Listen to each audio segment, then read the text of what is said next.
Hi everyone, কেমন আছেন সবাই? আশা করি ভালোই আছেন। আজকের ক্লাসটি আমরা এখান থেকে শুরু করব, ঠিক আছে? তো এখানে বলছে বার্ষিক যোগাযোগ, অবার্ষিক যোগাযোগ, ঠিক আছে? এটি জানার পূর্বে আমাদের প্রথমেই এই অংশটুকু জেনে নিতে হবে। মানুষ নানা প্রয়োজনে একে অন্যের সাথে যোগাযোগ করে। যোগাযোগ মূলত দুইভাবে হয়, এক হচ্ছে বার্ষিক যোগাযোগ, আরেকটি হচ্ছে কি অবার্ষিক যোগাযোগ। তো ভাষিক যোগাযোগ কি? ভাষিক যোগাযোগের প্রধান রূপ চারটি: শোনা অর্থাৎ লিসেনিং, বলা স্পিকিং, পড়া রিডিং ও লেখা রাইটিং।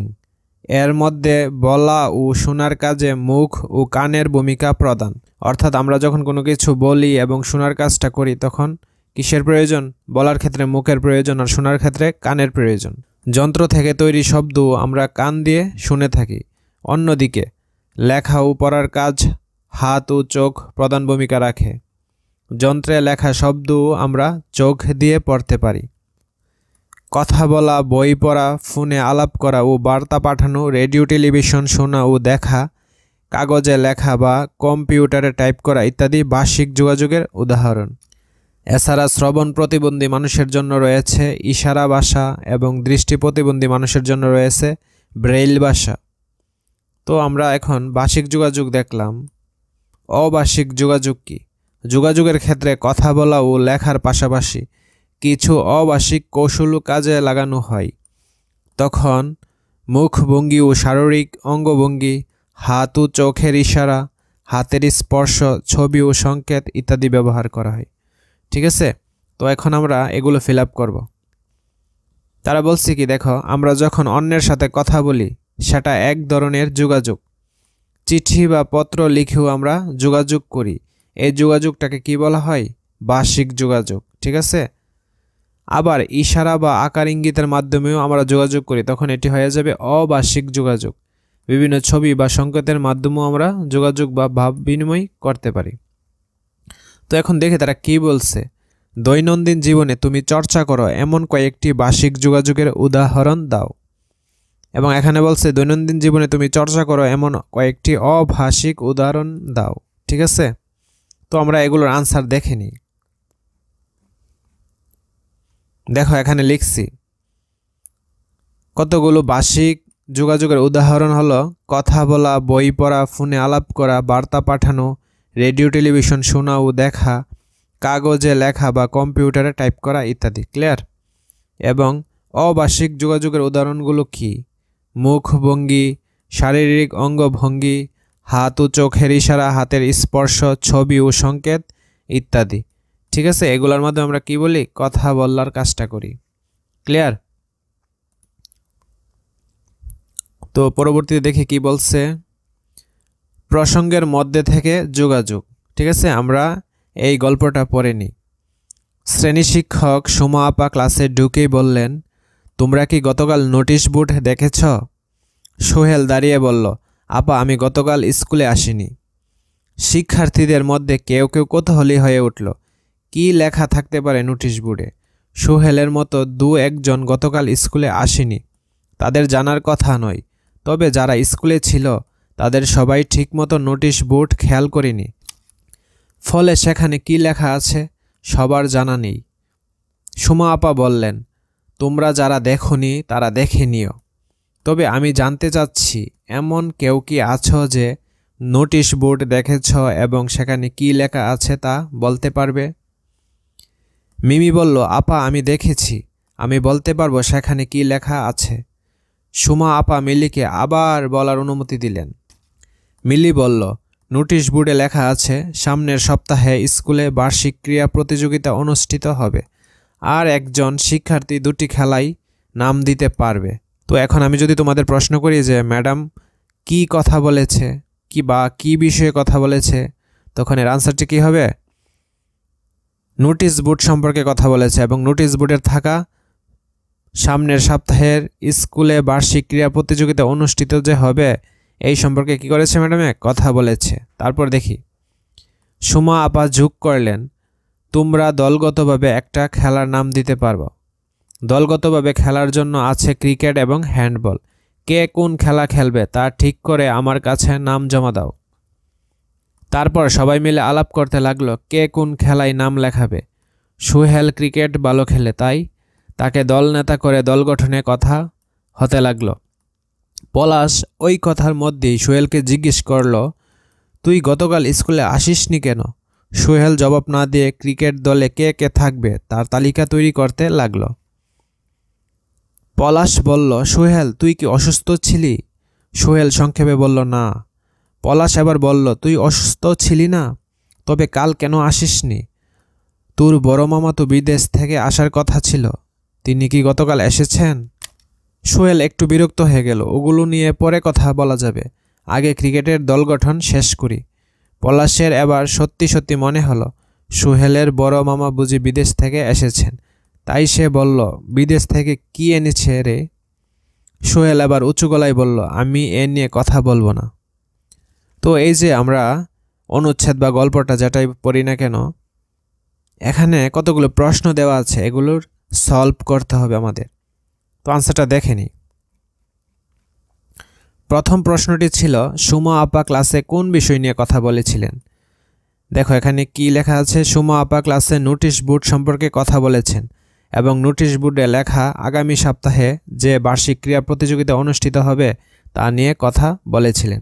হ্যাঁ, আর একটা কথা বলে রাখি, দেখো তোমাদের জন্য এত কষ্ট করে ভিডিওগুলো তৈরি করছি, অর্থাৎ প্রশ্নগুলোর আনসার কিন্তু দিয়ে দিচ্ছি, তারপরও অনেকে তোমরা চ্যানেলটি সাবস্ক্রাইব করে রাখো না, খুবই দুঃখজনক বিষয়টা। তোমরা অবশ্যই চ্যানেলটি সাবস্ক্রাইব করে রাখবে এবং তোমাদের বন্ধুদের মাঝে চ্যানেলটি শেয়ার করে দিবা, যেন তারাও এটি থেকে উপকৃত হতে পারে, ঠিক আছে? তো তারপরে প্রশ্নটি আমরা দেখি, সোহেল কেন পলাশের কথায় বিরক্ত হয়েছিল? পলাশের কথা প্রাসঙ্গিক ছিল না, কারণ সেই সময়ে সোহেল অন্য আরেকটা বিষয় নিয়ে ব্যস্ত ছিল, অর্থাৎ দল গঠন নিয়ে তো ব্যস্ত ছিল। তারপর দেখি প্রশ্নটা কি, পলাশ যা জানতে চাচ্ছিল তা আর কোন উপায়ে সে জানতে পারত? যখন সোহেলের দল গঠন করার কাজটি শেষ হতো তখন পলাশ তার বিষয়টি জানতে পারত। দেন সোহেল কিভাবে পলাশকে প্রসঙ্গের মধ্যে আনার চেষ্টা করতে পারত? সোহেল যদি উঁচু গলায় না বলে এভাবে যদি বলতো, পলাশ আমি দল গঠন এর কাজটা আগে শেষ করি, পরে এই বিষয়টা নিয়ে তোমার সাথে কথা বলবো, ঠিক আছে? তাহলে সোহেল পলাশকে প্রসঙ্গের মধ্যে আনতে পারত। তারপরে প্রশ্নটি, পলাশ কিভাবে সোহেলের সাথে কথা বললে তা প্রাসঙ্গিক হতো? পলাশ যদি সোহেলের সাথে ক্রিকেট খেলা বিষয় নিয়ে ওই সময়ে কথা বলতো তাহলে পলাশের কথা প্রাসঙ্গিক হতো। সর্বশেষ প্রশ্ন, প্রসঙ্গের মধ্যে থেকে যোগাযোগের ক্ষেত্রে কোন কোন দিক বিবেচনায় রাখতে হয় বলে তুমি মনে করো? নির্দিষ্ট একটি বিষয়ের দিকে নজর দিতে হবে, প্রসঙ্গের বাহিরে কথা বলা যাবে না, ঠিক আছে? তো আমরা তারপর দেখি কি দেওয়া আছে। হ্যাঁ, এখানে দেখো প্রাসঙ্গিক কথা, অপ্রাসঙ্গিক কথা। তো প্রাসঙ্গিক কথা কি দেখি আমরা, কি বলছে এখানে, কোনো কিছু নিয়ে কথা বলার সময়ে বিষয়ের দিকে বিশেষভাবে নজর রাখতে হয়, বিষয়ের মধ্যে থেকে কথা বলাকে প্রাসঙ্গিক কথা বলে। ক্লিয়ার? তো এগুলো তোমরা অবশ্যই আন্ডারলাইন করে নিবা, এই অংশটা কিন্তু ইম্পর্টেন্ট এবং এই অংশটাও কিন্তু ইম্পর্টেন্ট। ক্লিয়ার? আর বিষয়ের বাইরের কথাকে অপ্রাসঙ্গিক কথা বলে। প্রসঙ্গের মধ্যে থেকে যোগাযোগ করতে পারা একটা দরকারি কিন্তু যোগ্যতা। দুজন বা কয়েকজন মিলে আলাপের সময়ে বক্তা কিংবা শ্রোতাকে প্রসঙ্গের মধ্যে ধরে রাখতে হয়। তো এখানে দেখি কি বলছে, প্রাসঙ্গিক ও অপ্রাসঙ্গিক কথা খুঁজি। আচ্ছা, আমি পড়ছি, তোমরা শোনো। একজন শিক্ষার্থী লালবাগের কেল্লা ঘুরতে গিয়েছিলেন। সে লালবাগ কেল্লা ঘুরে এসে নিচের মতো করে লিখল, অনেকদিন থেকেই ইচ্ছে ছিল পুরাতন কোনো ঐতিহাসিক জায়গা ঘুরতে যাব। বাবার মুখে অনেকবার লালবাগ কেল্লার কথা শুনেছি। ঠিক করা হলো সবাই মিলে সেখানে যাব। আমাদের যাওয়ার কথা শুনে আমার মামাতো বোন যেতে চাইল। ওর নাম শেফালি। শেফালিকে নিয়ে অনেক মজার ঘটনা আছে। আচ্ছা, একটা বিষয় দেখো, আমরা কিন্তু এখানে যে বিষয়টা নিয়ে কথা বলছি সেটা হলো লালবাগ কেল্লা। তো এখানে এতটুকু অংশ কিন্তু লালবাগ বিষয়ক, ঠিক আছে? অর্থাৎ লালবাগ যে বিষয়বস্তুটা ওইটা নিয়ে কিন্তু এতটুকু পর্যন্ত, ঠিক আছে? তারপরে এই অংশটা কিন্তু লালবাগ বিষয়ের নয়, অর্থাৎ লালবাগ বিষয়ের বিষয়বস্তু নয়। শেফালিকে নিয়ে অনেক মজার ঘটনা আছে, ঠিক আছে? এটা আরেকটা বিষয়ে কিন্তু মুভ করেছে। একবার যেমন আমার মামা ওকে বলেছিলেন শেফালি, তুমি কি আমার জন্য 1 কাপ চা বানিয়ে আনতে পারবে? শেফালি কি বুঝলো কে জানে, একটা ডিম ফাটিয়ে বাজি করার প্রস্তুতি নিতে লাগলো। তা দেখে আমার মামি হাসতে লাগলো। শেফালি অনেক লজ্জা পেয়েছিল সেদিন, ঠিক আছে? তাহলে এই যে এতটুকু থেকে যে এতটুকু অংশ আমি কথা বললাম, এগুলা কিন্তু অপ্রাসঙ্গিক, অর্থাৎ লালবাগ কেল্লার বিষয়ে কিন্তু এগুলা যায় না, ঠিক আছে? তারপর দেখি কি বলছে।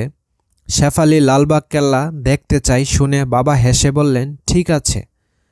আমরা টিকিট কিনে কেল্লার ভিতরে ঢুকলাম। ওখানে যেতে যেতেই বাবা বলেছিলেন, লালবাগের কেল্লা বুড়িগঙ্গা নদীর তীরে অবস্থিত, ঠিক আছে? লালবাগ কেল্লা কোথায় অবস্থিত? বুড়িগঙ্গা নদীর তীরে। এটি মুঘল আমলে তৈরি করা একটা দুর্গ। 1678 সালে মুঘল সুবেদার আজম শাহ দুর্গের নির্মাণ কাজ শুরু করেন। আজম শাহ ছিলেন সম্রাট আওরঙ্গজেবের পুত্র। বাবা আরও বলেছিলেন, দুর্গের কাজ শেষ হওয়ার আগেই আজম শাহকে দিল্লি চলে যেতে হয়। এরপর 1680 সালে সুবেদার শায়েস্তা খাঁ দুর্গ তৈরির কাজ আবার শুরু করেন। কিন্তু 1684 সালে শায়েস্তার খাঁর কন্যা পরিবিবি হঠাৎ মারা যান। শায়েস্তা খাঁ তখন দুর্গের কাজ থামিয়ে দেন। তো এখন দেখো তারা কিছু কথা বলছে। এখানে বলছে প্রাসঙ্গিক কথাগুলা লিখার জন্য, এখানে প্রাসঙ্গিক কথা। তো এই গল্পটার মধ্যে প্রাসঙ্গিক কথা কিন্তু এতটুকু ছিল, ঠিক আছে? এই যে এখান থেকে শুরু হয়েছে, এখানে শেষ হয়েছে, ঠিক আছে? আবার এখান থেকে শুরু হয়েছে, এখানে কিন্তু শেষ হয়েছে প্রাসঙ্গিক কথাগুলো। যেমন দেখো, এই যে অনেক দিন থেকে ইচ্ছে ছিল পুরাতন কোনো ঐতিহাসিক, এখান থেকে শুরু হলো। তারপর ওর নাম শেফালি, এতটুকু ছিল। তারপর আবার শেফালি লালবাগ কেল্লা দেখতে চাই, অর্থাৎ নিচের বেলা থেকে কিন্তু আবার শুরু হয়েছিল, এই যে, ঠিক আছে? সবটুকু। এবং অপ্রাসঙ্গিক কথা কোনটা ছিল? শেফালিকে নিয়ে অনেক মজার ঘটনা আছে, ঠিক আছে? ওইখান থেকে। তারপর একেবারে শেফালি অনেক লজ্জা পেয়েছিলেন সেদিন। এতটুকু পর্যন্ত হচ্ছে কি অপ্রাসঙ্গিক কথা, ক্লিয়ার? তারপর দেখি তারা কি বলছে।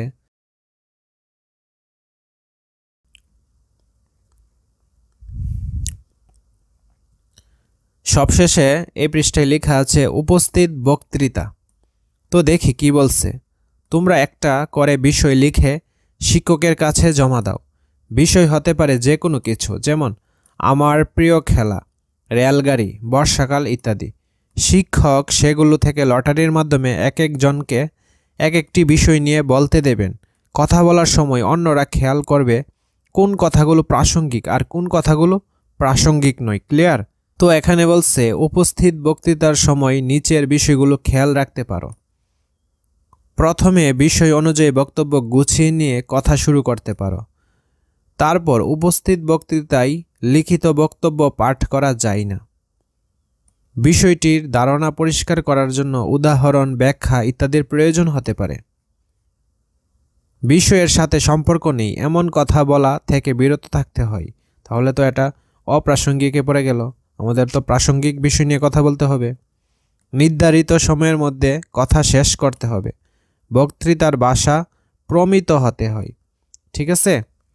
তো আজকের ক্লাসটি এই পর্যন্তই। পরবর্তী ক্লাসে আমরা দ্বিতীয় অধ্যায় অর্থাৎ প্রমিত ভাষায় কথা বলা, এইটা আমরা শিখব, ঠিক আছে? তো যারা চ্যানেলটি এখনও সাবস্ক্রাইব করেন নাই তারা অবশ্যই চ্যানেলটি সাবস্ক্রাইব করে রাখুন। আজকের ক্লাসটি এই পর্যন্তই। ধন্যবাদ সবাইকে।